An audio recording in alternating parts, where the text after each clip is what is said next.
Kristen from Magestore, and today I'm going to show you how to manage cash denomination in our POS.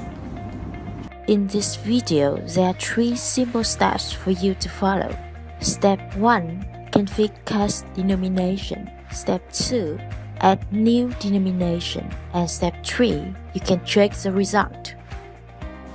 Step 1. Configure the cash denomination.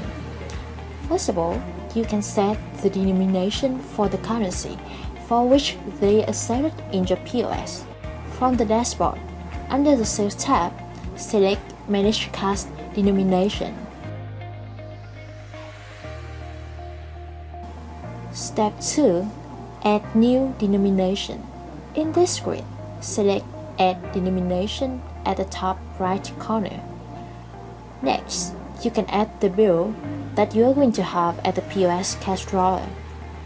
Its name, for example, a $100 bill, and its value, 100, with the order that you want it to appear at the POS. Let's say 1.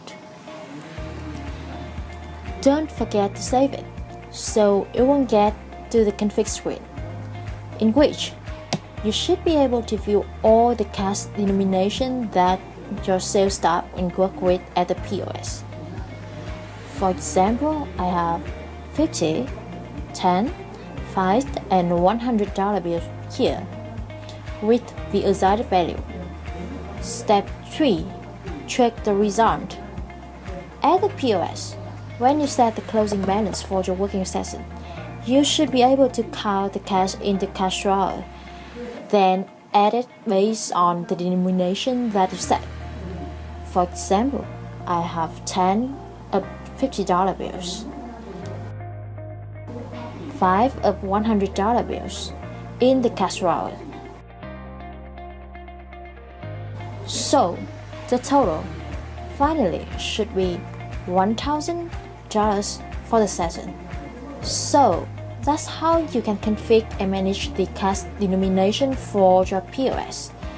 If you have any other questions, please feel free to contact us via email support@magestore.com. Thanks for watching.